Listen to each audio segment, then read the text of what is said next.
Yahweh puts these things together, because all the messages, you'll hear little things out of them, as we go on.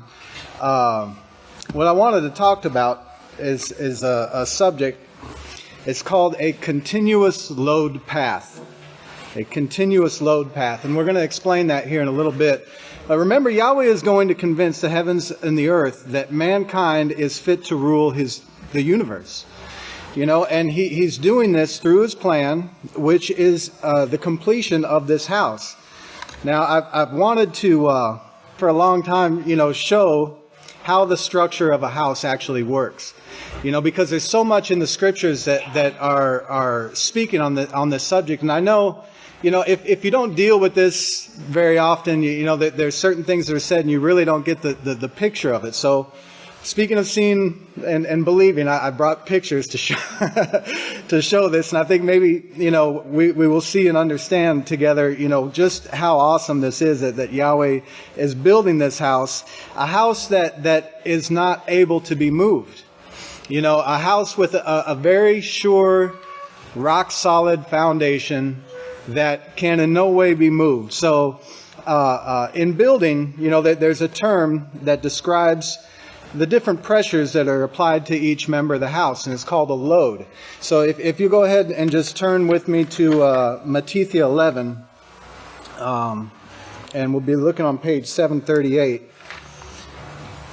Matthew 11, and think of that when you read this 29 through 30. He says, "Take up my yoke upon you and learn of me. For I am meek and lowly in heart." Now, please remember what Pastor's been teaching us about this humility. This is our perfect example. There gets no better example than the one that this man, our great high priest, has set before us.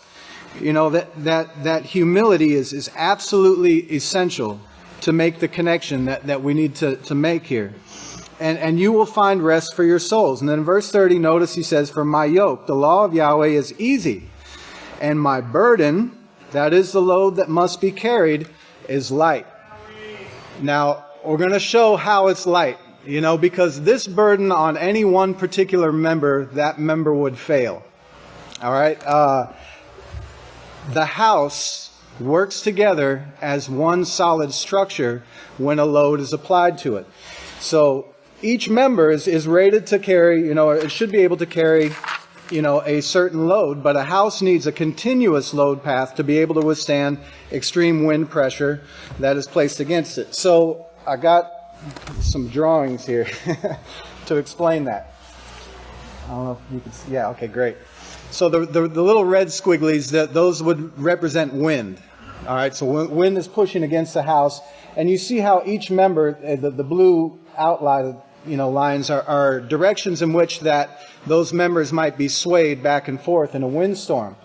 And what you end up with, if the house is not firmly established, it'll do typically one of three things.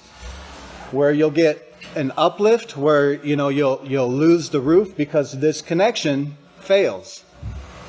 All right, you can get racking, which is an interesting one, because your connections more or less hold together, but it doesn't have the support from the adjoining members for it to be locked in place.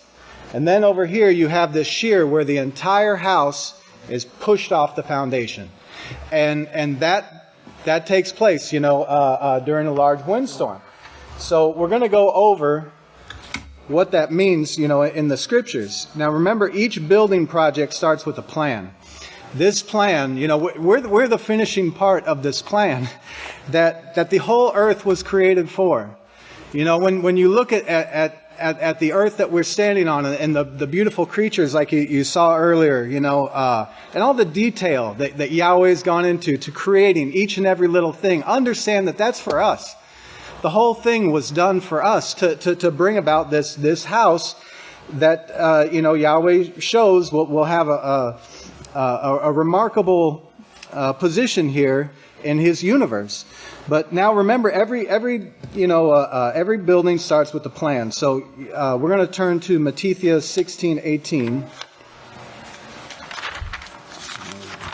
I know you all know this, but we're going to read it anyway. This is page 744. And he says, and I also say to you who are Kepha, whose name means rock, that upon this rock, that is Yahweh unity, I will build this house. Now, notice this is Yeshua doing the speaking. He says, I will build this house. Remember Zechariah 6, 12 and 13, which shows that he's doing this together with the branch. With the branch. So, of course, when you begin to build a house, there's a lot of preliminary work. Once you have the plan, you go go out and build the house. There's a lot of dirt work involved. You got to establish your perimeters of where the house is going to go. You have to prepare the dirt to accept the foundation. And in these days, we typically do it with concrete. Back when these scriptures were written, and it's still in some parts of the world done today, your foundation was large stones. And in order to build this foundation, you've got to start somewhere. You've got to start somewhere. And when the scriptures talk about the cornerstone, understand that's the beginning of the foundation there, that it catches the load of two adjoining walls, but it sets the direction of the building, it sets the elevation for the rest of the foundation. It's the starting point of the entire foundation. And that's shown to us in the scriptures here. If you turn to 1 Corinthians 15. Like I said, I was going over this, and it's like there's so much in the scriptures about this. I had to really snip it down because I could be here for days explaining this subject. But 1 Corinthians 15, found on page 898. 15:21. He says, "For since death comes by man comes also the resurrection of the dead. And for as in Adam all die, in the same way all who are as Messiah will be made alive. And every man in his own order." Now, in the second book of Israel 3 and verse 96, Pastor said that was that order is referring to the time or calling that Abel, being the first righteous priest, and Yahweh had these callings to show that absolutely nothing could possibly turn his 144,000 priesthood away from righteousness. This is what's being displayed before the heavens and the earth right now, is Yahweh showing this point, that nothing is going to be able to turn this house. And we know that outcome. We know that outcome. So our struggle right now is to remain in this house and to allow Yahweh to complete our overcoming. And the only way to do that is through humility. We can't be a part of this house and continually fight the message of the kingdom. At some point we have to be completely submissive to the knowledge and understanding that comes from this house. I'm getting a little bit ahead of myself, but keep it in mind. Let's go to Hebrews 12. There's another great scripture on this subject, talking about our great cornerstone, that in Hebrews 12:2, found on page 951, it said, "Looking to Yeshua, the first who was led and perfected by the faith, who for the joy that was set before him endured the sacrifice, despising the shame, and is set down at the right hand of Yahweh." He was the first. And then look at verse 3. For consider him who endured such opposition against himself from sinners, so that you would not become weary and faint in your minds. As we go through these tests and trials, there's always that tendency to get wore out. I just can't take this anymore. Don't allow yourself to grow weary. Wash your face.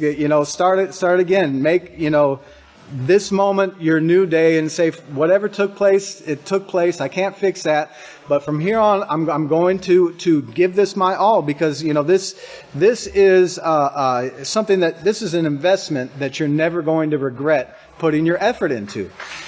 Praise Yahweh. You yourselves have not resisted bloodshed, striving against sin. You have not yet resisted bloodshed, striving against sin. Think of that. But when you think that times are tough, think of what our forefathers endured in bringing this message, and like the great Kohan was speaking, allowing for this book of Yahweh to be passed through one generation to another. Now let's look at 1 Corinthians real quick. 1 Corinthians 3.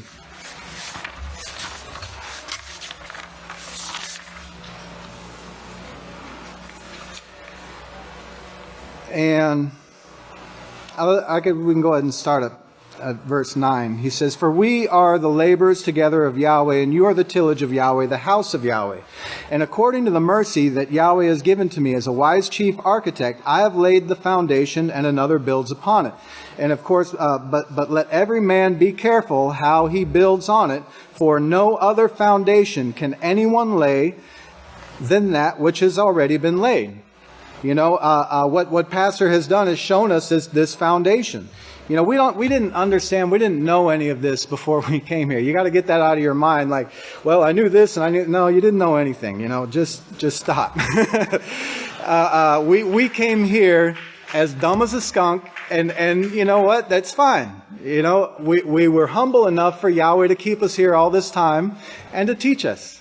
And we stumble and we fall and we get up and we learn and we learn and we learn. And eventually you come to the point where you say, aha, I've learned that I didn't know anything. And that's a great point to come to, because only then can you start truly building. As long as you think that you got a better way or all this or that, you're just, we'll continue to have patience with you. But as the work will be shown for what it is, because the day will bring it to light. The day will bring it to light. In building, you have to be aware of certain things that will cause damage to your structure. Of course, water is one of the biggest ones. When you're building a house, a shed, or anything, you're always trying to figure out, okay, I need to keep water out from the members of this house, because water is going to bring that damage. If it's a wood structure, it's going to bring rot and decay, and even with stone, it can wear down, your grout and all those types of things. And then it creates an environment for either termites or of course, mildew, mold, and rot. And rot is a one that I'm always I'm always working against. As somebody who deals with wood all the time, rot is like the main enemy. So it's like I always associate this in my head as what we're guarding against here in the house of Yahweh. Because we have to guard and keep this message. And the house is built then, of course, upon this foundation. The builder sets the walls in place with the use of the plummet. Now, if we turn to Zechariah 4, Zechariah 4. Again, another one I know you all know, but we need to be reminded. When we're talking about a house, it's important that we set in our houses reminders. We need reminders everywhere, because we tend to forget. We might hear, understand, and receive a teaching, and that's great. But if you don't rehearse and reflect upon that teaching, it just kind of goes away. And then it gives room for other things to be brought in the forefront of our mind. So in our houses, if you notice, when you come to the 44, you see signs everywhere. And the signs are not of paintings of a bunch of weird things like you see in the Vatican. But you see a lot of scriptures. You see scriptures and teachings everywhere. And we look upon this and we're reminded. We're reminded why we're here. We're reminded what we're doing. So this, I liken to the ability to plan ahead and to shed water, to keep it out of this house, is to have preventative measures, to give it a path somewhere to go to where that water doesn't sit on your building. Right? And I know the tests and trials have to come. Sometimes you need a hard rain to know if your building leaks or not. So, when the hard rain comes and you say, oh, there's a leak there. Ooh, that's a waterfall there. Well, that you got to go and address these issues, because if you let water continually get into your house, it's going to destroy something. right? So we can't allow sin into this house. It's very important that we, in this same way, we guard and keep our house. Be very, very diligent to guard and keep this information, the wisdom that Yahweh gives us. But in Zechariah 4, so we're living stones, as the Scripture says. In Zechariah 4, in verse 9, it says, the hands of Zerubbabel, of course this is our overseer, Yisrayl Hawkins, has laid the foundation of this house. That is, he's shown us this foundation that was laid, that the apostles and the prophets with Yeshua Messiah as the chief cornerstone. Right? He's laid the foundation of this house, and his hands will also finish it, and you will know that Yahweh of hosts has sent me. For who has despised the day of small things? They will rejoice when they see the plummet in the hand of Zerubbabel, and the complete knowledge and understanding. Remember, Proverbs says that Yahweh, He reserves sound understanding for those who protect and guard and keep this wisdom, right? So they will rejoice when they see the plummet in the hand of Zerubbabel. Here's a picture of a typical stone wall with grout. In this point, the grout kind of helps as a connection with the stones. But you see the plummet. I know it looks like a carrot on a stick. But He's shown us that too. And I'm thankful for it, because we do need to see it. And there's been no better painter in the history of mankind than Yisrayl Abel Hawkins. He's painted this kingdom for us. He's shown us, this great beauty of where we're going and what it actually is. Because those are connections. Those teachings that He gives us are connections. But the string line here that the plummet is attached to, it gives a guide as to straight up and down to where your building has something to go by. And there's a lot of different applications for that, but that's just a one use where you might be able to see it. A lot of times in stonework, or in brickwork, that you'll see this. That plummet being used to set your rocks, to make sure that your house is straight up and down, because when it is, that load of the structure then is efficiently brought to the foundation. When it's leaning, it has a tendency to want to fall. You're putting that pressure in another direction. When it's straight up and down, all of that weight transfers to the foundation, and that's what it's all about. We have a perfect foundation that we need to stand upon here in the house of Yahweh. There's no need for another foundation. There's no need to go out and find another builder. There's no need to go anywhere else. It's all right here. So speaking of this plummet, let's go to Isaiah 28 and see what it actually is. Isaiah 28. And we'll look at verses 16. He said, therefore, this is what Yahweh, this is found on page 546. Therefore, this is what Yahweh the Father says, behold, I lay in Zion a foundation stone, a tried stone, a precious cornerstone, a sure foundation. And look, he who believes will not be ashamed. We have nothing to be ashamed of with this, with setting our full trust into this foundation. Now look at verse 17. And I will also set justice the measuring line and righteousness the plummet. So look, the hail will not sweep away the refuge of lies. The waters will not overflow the hiding place. And the covenant of death will be annulled. Okay, so this is the subject that it's showing here. And of course, that plummet is in the hands of the builder.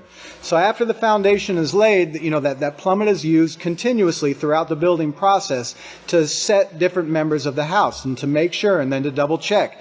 A lot of times before a house is fully all together, your walls will sway all over the place.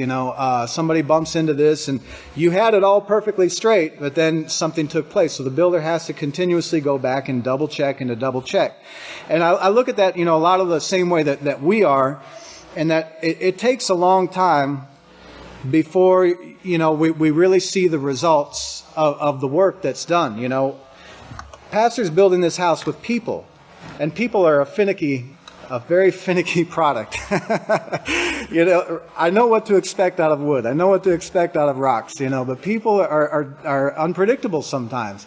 And you think you got everything right, and then that person does something really, really strange. And so you realize, okay, I got to go back and do this. But, you know, a lot of time is spent with individuals before you ever see the fruits of your labor with them, you know. So, but as people here, for us, it's all about the connections. You know, because in a house, that's what makes it and keeps it all in one piece. And this is like a diagram showing, like in a typical 2-story house, that you know, you're tied into the foundation at the bottom. This connection. Here's the connection with the first floor, and then the connection at the roof. Well, the teachings, as the proverb says, you know, your teachings are like well-driven nails. You know, those are our connections. Those nails are our connections. And I need to just quickly turn to Psalms 15. But when you think of unity in a structure, remember 777. Remember Pastor's dream. Remember the signs that say 777 in unity. And think of Amosia 3:7. You know, because that's what it's all about. That there is no other work. But in Psalms 15, it shows us who will abide in this house. He who walks uprightly, according to that plummet. Verse 3, to his brother he does not take up a reproach. He does not gossip and slander. Verse 4, he will stand who despises this vile, you know, evil, wicked person. In verse 5, he puts not his money into usury, but he that does these things, nor does he take a bribe against the innocent. He who does these things shall never be moved. Never be moved. And that's what it's all about with talking about a sure foundation and a sure structure. We have to humble ourselves to make the connection. You know, and Yahweh shows us how to do it. We have to make ourselves ready to do that, though. So if y'all please stand at this time. I'm out of time. And I will turn the